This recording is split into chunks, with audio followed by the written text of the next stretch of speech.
So hello everyone, welcome back to my channel. This is Raghav Arora और आज की video में मैं आप लोगों से बात करने वाला हूं इनवर्स ऑफ अ फंक्शन की।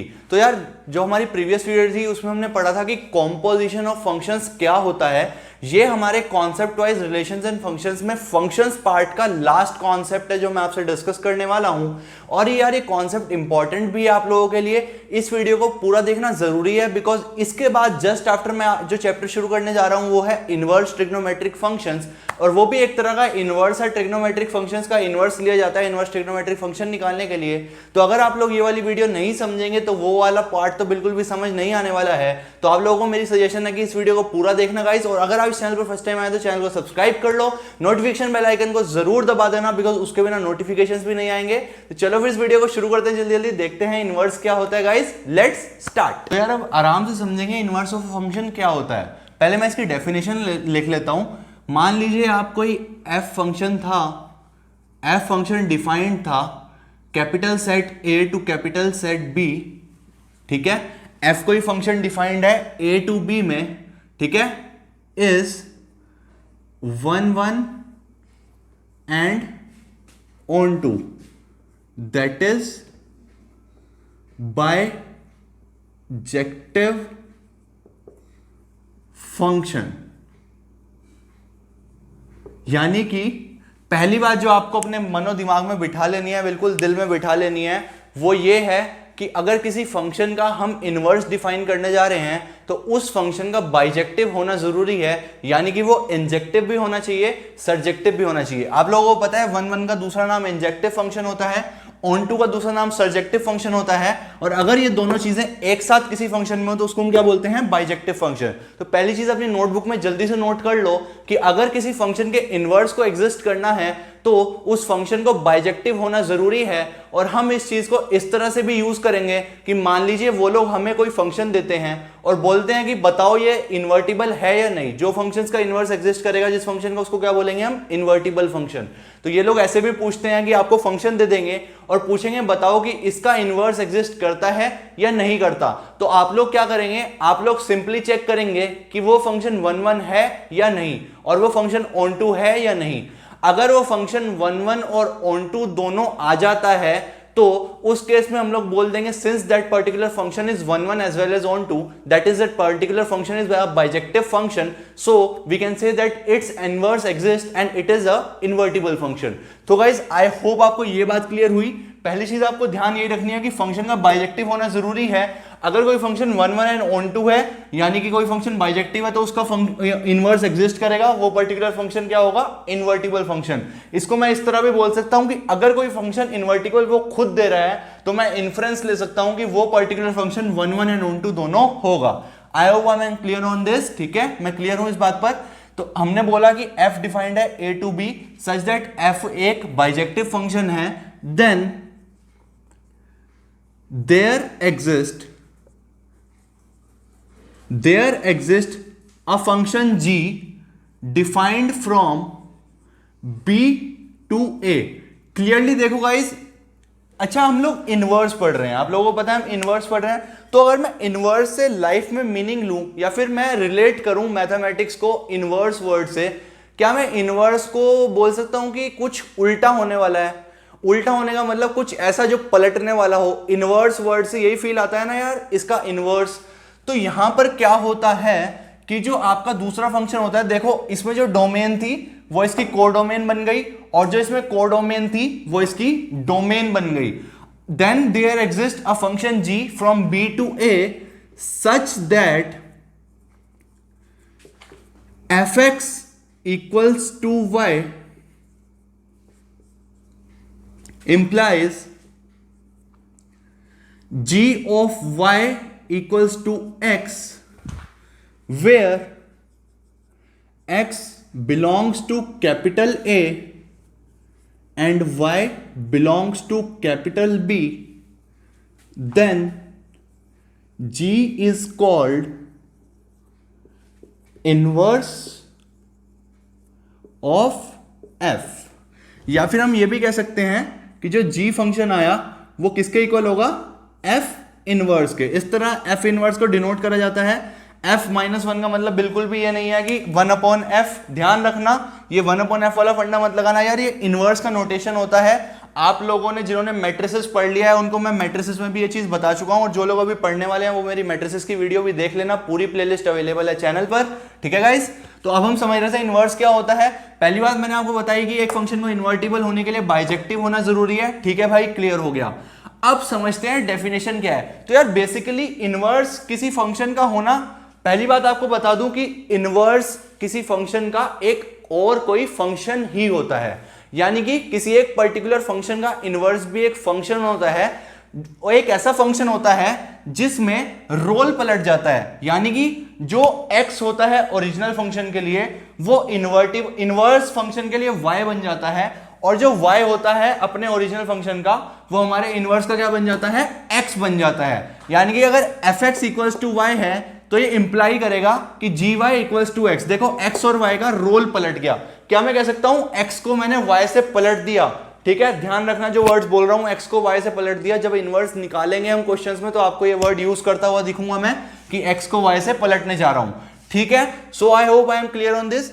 अगर कोई ऐसा फंक्शन एग्जिस्ट करता है g, वैसे तो जब बाइजेक्टिव होगा ना यार फंक्शन f, तो हमेशा ऐसा एग्जिस्ट करेगा कोई फंक्शन g जो डिफाइंड होगा b2a। देखो उल्टा हो गया, ये a to b है ना, ये b to a डिफाइंड होगा सच दैट जो fx इक्वल्स टू y है वो इंप्लाई क्या करेगा, बाय इंप्लाई करेगा कि gy इक्वल्स टू x, यानी कि x और y का रोल पलट जाएगा। ठीक है गाइस, जहां पर x जो है वो फर्स्ट सेट को बिलोंग कर रहा है, y जो है सेकंड सेट को बिलोंग कर रहा है। ठीक है guys, then g is called inverse of f। ठीक है, अगर मैं इसको इस तरह से पढ़ूं, अभी तो मैं f को मान रहा हूं मेरा मेन फंक्शन, अगर मैं मानूं g मेरा मेन फंक्शन है तो क्या मैं इसको ऐसा भी कह सकता हूं कि f is the inverse of g?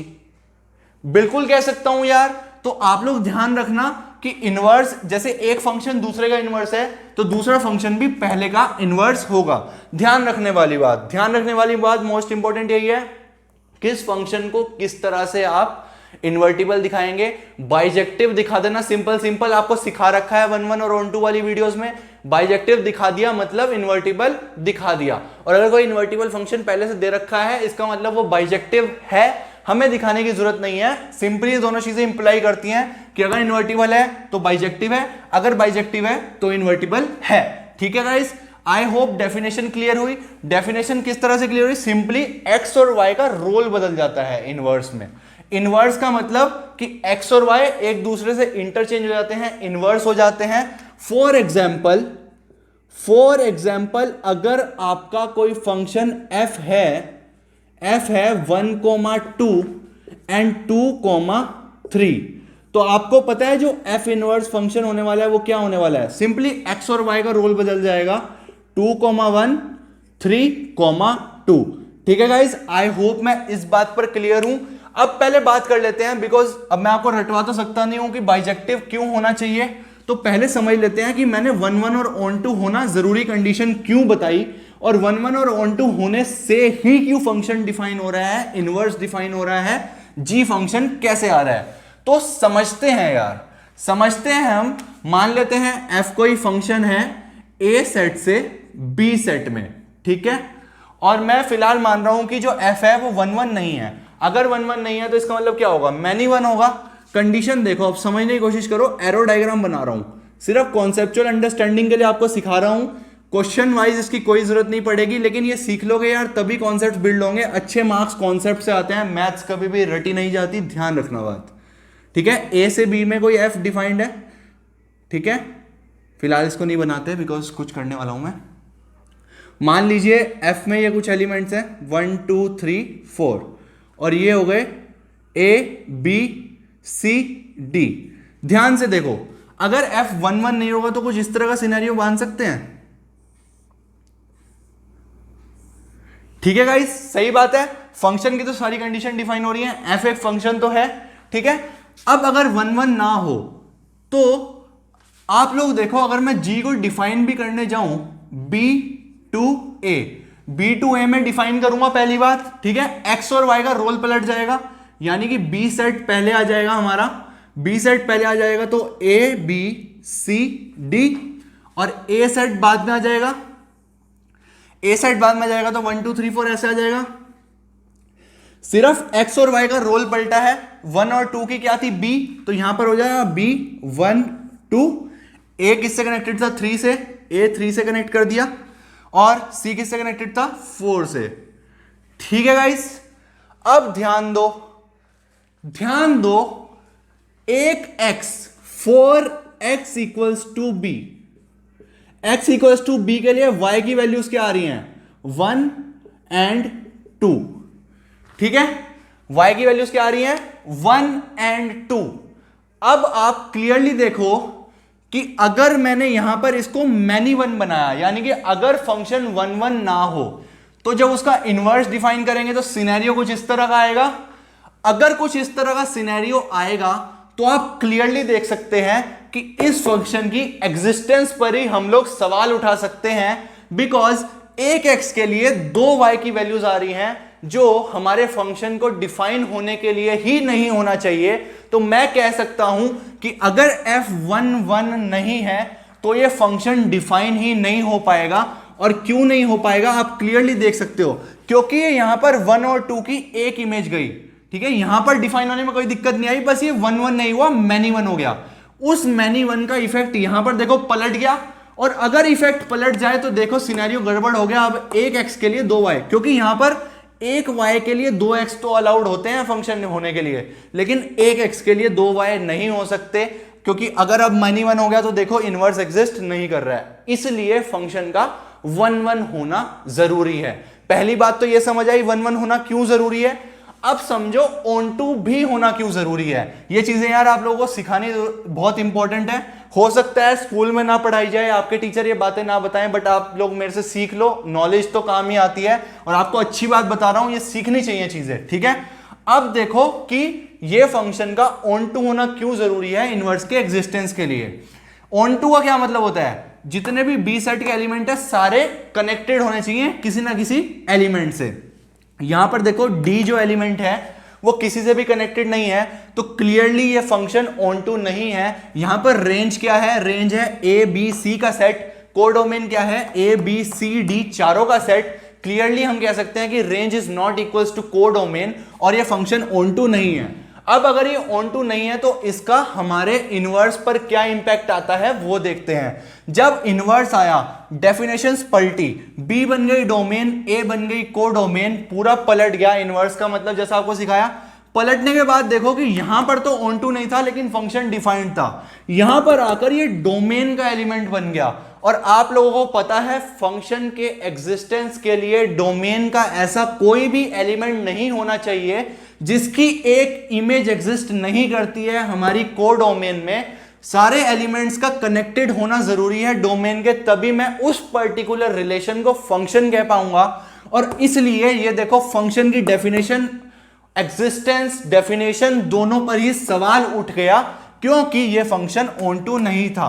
अगर ये ऑन टू होता, किसी से कनेक्टेड होता, तो यहां पर पलटने पर भी किसी से कनेक्टेड होता, तो एटलीस्ट मैं ये कह पाता कि देखो एटलीस्ट डोमेन के किसी एलिमेंट के ना कनेक्ट होने की वजह से एग्जिस्टेंस पर सवाल नहीं आ रहा है। इसलिए आप लोग ध्यान दो, अगर ऑन टू नहीं है तो भी दिक्कत है, अगर 1 1 नहीं है मैनी वन है तो भी दिक्कत है। तो इसलिए दोनों चीजों का साइमल्टेनियसली होना जरूरी है, फंक्शन का बाइजेक्टिव होना जरूरी है, तभी आप लोग इनवर्स एग्जिस्ट करा पाएंगे, डिफाइन करा पाएंगे। और अब आप लोग समझ गए होंगे कि ये चीज क्यों जरूरी है, मैंने आपको एक्सप्लेन भी कर दिया। ठीक है गाइज, अपने वर्ड्स में लिख सकते हैं जो जो मैंने बोला। ना समझ आया हो तो वीडियो को एक बार दोबारा देख लो, फिर भी ना समझ आए तो छोड़ दो, कोई बात नहीं यार, हमें तो बस याद रखना है कि 1 1 और ऑन टू होना चाहिए। जो बच्चे अच्छा स्कोर करना चाह रहे हैं वो ये बात समझ लो, थोड़ा सा ट्रिकी पार्ट था यार, शायद ना समझ आए, आ जाए तो बहुत अच्छी बात है। ठीक है, तो अब हमने देख लिया कि कैसे कैसे इनवर्स एग्जिस्ट होता है, कैसे कैसे 1 1 और ऑन टू होना जरूरी है। चलो एक क्वेश्चन देख लेते हैं और उससे ही इस टॉपिक को खत्म करते हैं। क्वेश्चन क्या है गाइस, क्वेश्चन पर ध्यान दो। क्वेश्चन कहता है, मान लीजिए आप कि कोई फंक्शन है f defined from natural numbers to real numbers given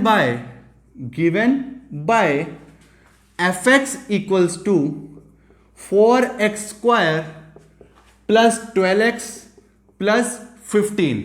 या फिर चलो इतना हैवी तो रहने दो, ऐसे क्वेश्चंस तो आप ट्राई करना, इलस्ट्रेशन में थोड़ा इजी क्वेश्चन लेता हूं ताकि समझने पर ज्यादा ध्यान दें, कैलकुलेशंस में ना फंसे।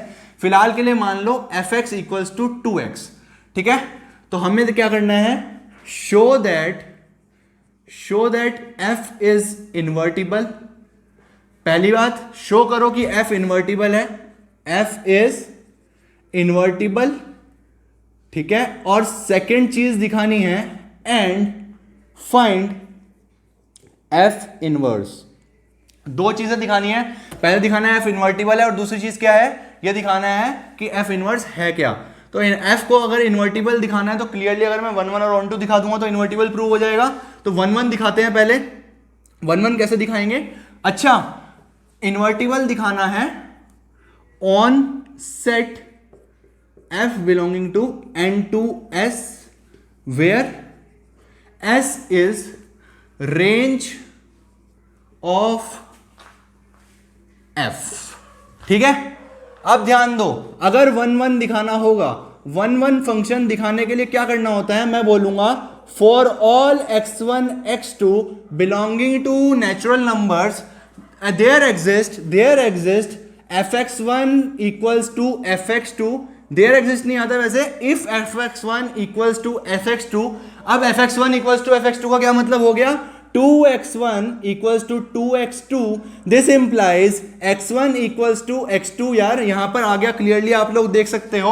और अगर x1 इक्वल्स टू x2 आ गया तो क्लियरली मैं कह सकता हूं कि ये फंक्शन क्या आने वाला है, आपका 1 1 आने वाला है। आप नीचे एक लाइन लिख देना, clearly fx1 equals to fx2 implies x1 equals to x2, so clearly this function is 1 1।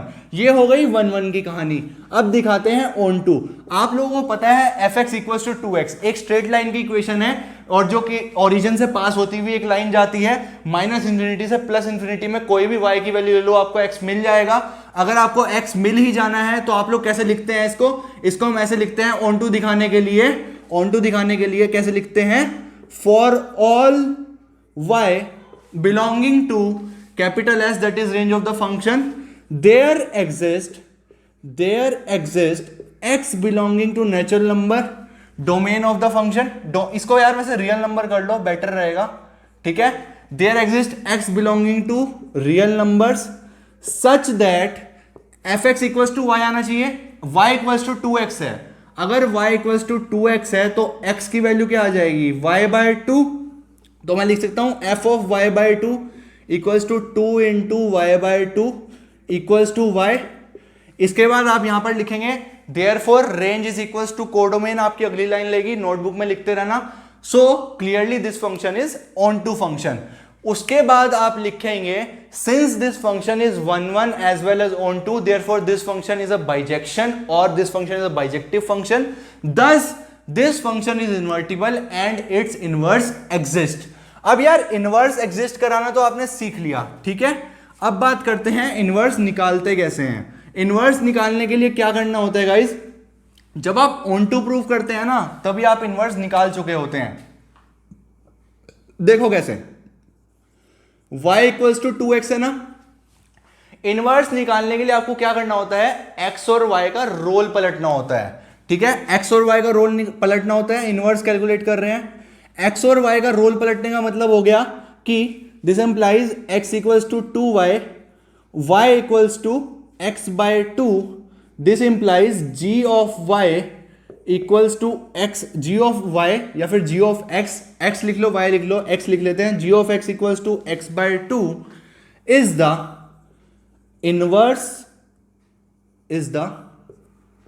Inverse of function f। तो इनवर्स निकालने के लिए आप लोग क्या करेंगे, x और y का रोल पलटेंगे, फिर y as a function of x निकाल लेंगे, जो भी आपका आंसर आएगा वो क्या होता है, inverse of that particular function. तो gx क्या आ गया, x बाय 2, या फिर आप इसको लिख सकते थे g ऑफ y क्या आ गया, y by 2 is the inverse of f। क्या ऑन टू फंक्शन में भी आप ऐसे ही करते हो, देखो x equals to y by 2। तो ऑन टू दिखाते दिखाते ही आप इनवर्स तो इनडायरेक्टली कैलकुलेट कर लेते हो। तो अगर कोई हैवी कैलकुलेशन हो तो ऑन टू की कैलकुलेशन काटना मत रफ वर्क में, बिकॉज कैलकुलेशन काट दोगे तो इनवर्स तो आपको ओरिजिनल में निकालना ही है फेयर में, तो वहां पर दिक्कत आएगी। सो गाइस आई होप ये क्वेश्चन आपको क्लियर हुआ है एनसीईआरटी से क्वेश्चंस यार बहुत सारे ट्राई करना, तब इस पर प्रैक्टिस बनेगी, बिकॉज इसमें कुछ नया नहीं है। 1-1 आपको आता है, ऑन टू आता है, तो उस पर 1-1 ऑन टू दिखाकर इन्वर्टिबल दिखाने वाले क्वेश्चंस यहां पर करने का कोई फायदा नहीं है वीडियो में, ठीक है। हम देख लेते हैं आगे की बात। इनवर्स निकालना बहुत आसान है। ऑन टू फंक्शन के लिए वो जो आप निकालते हो ना यार, वही इनवर्स होता है उस फंक्शन का, ठीक है। एक्स और वाई का रोल पलटो, Y as a function of X लिखो, जो भी आया वो मेरा इनवर्स। बहुत सिंपल सी बात है, ठीक है। अब एक बात और देखो, इनवर्स होने के लिए एक डेफिनेशन और होती है, शायद पूछ ले तो ध्यान रखना। वो क्या, अगर एफ डिफाइंड है capital A to capital B और जी हम मान रहे हैं कि इनवर्स है एफ का, if G is the inverse of F, that is G किसके इक्वल है, एफ इनवर्स के। अच्छा, वो जो फंक्शन आता है उसको जी वाई लिख रहे थे ना आप उसको ऐसे भी लिख सकते हो, F inverse X equals to X by 2, ध्यान रखना, ठीक है। एफ इनवर्स एक्स ऐसे भी दिखा सकते हो, ठीक है।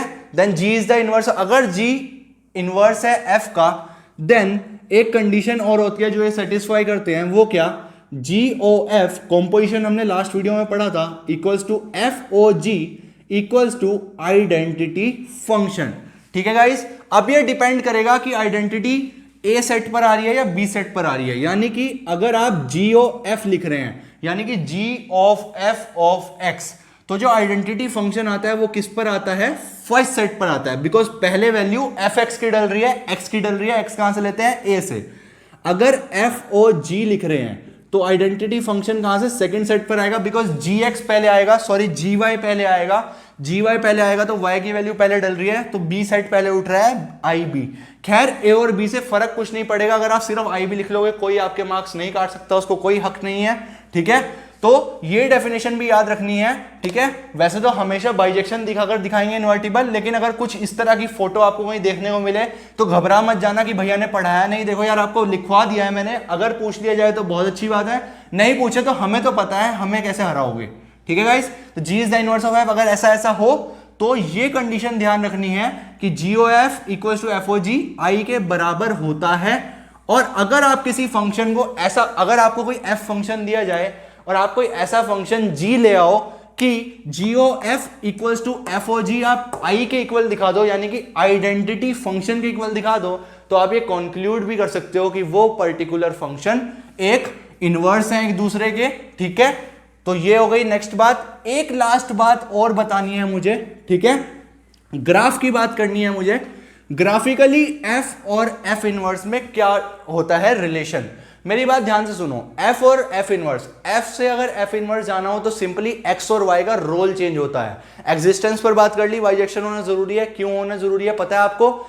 एक्स से और एफ से एफ इनवर्स पर जाने पर सिंपली क्या करना होता है, एक्स और वाई का रोल इंटरचेंज करना होता है। तो मान लीजिए अगर कोई आपको ग्राफ गिवन हो किसी भी तरह का, अगर मान लीजिए ये आपकी y equals to X line है, यही तो होती है ना y equals to X line, और आपको fx का ग्राफ गिवन हो कुछ इस तरह का आपको fx का ग्राफ गिवन हो, ठीक है। तो अगर आपको f इनवर्स का ग्राफ निकालना हो तो x और y का रोल इंटरचेंज करने का मतलब पता क्या हुआ, x और y का रोल इंटरचेंज करने का मतलब हुआ कि simply y equals to X line के अबाउट, अगर आप रिफ्लेक्शन ले लो ग्राफ का, अगर ये fx का ग्राफ है तो ये भाई किसका ग्राफ है, ये ग्राफ है f इनवर्स x का, ठीक है गाइस। आई होप आपको मेरी बात समझ आई। अगर ये f का ग्राफ है तो ये किसका है, f इनवर्स x का, क्योंकि अगर आप x इक्वल्स टू वाई या फिर y equals to X line के अबाउट रिफ्लेक्शन ले लोगे तो सिंपली x और y का रोल इंटरचेंज हो जाएगा। जो पॉइंट यहाँ पर 3,-2 था वो यहाँ पर -2,3 में आ जाएगा, और वही तो करना होता है मैं इनवर्स बनाने के लिए। तो सिंपली जो बात ध्यान रखने की है वो ये है कि अगर आपको fx का ग्राफ गिवन हो और f इनवर्स x के ग्राफ पर जाना हो तो आप लोग simply y equals to X के अबाउट रिफ्लेक्शन ले लो, आपका काम हो जाएगा, ठीक है। और दूसरी बात ध्यान रखने की, एग्जिस्टेंस के लिए बाइजेक्शन होना जरूरी है, 1-1 और 1-2 होना जरूरी है। So guys this is all about this video. मिलते हैं नेक्स्ट वीडियो में कुछ और बातें करने के लिए, तब तक के लिए अपना प्यार बनाए रखें यार। इस चैनल को लाइक कर दो, इसकी सारी वीडियोस सब्सक्राइब कर लो। See you guys in next video, goodbye and take care.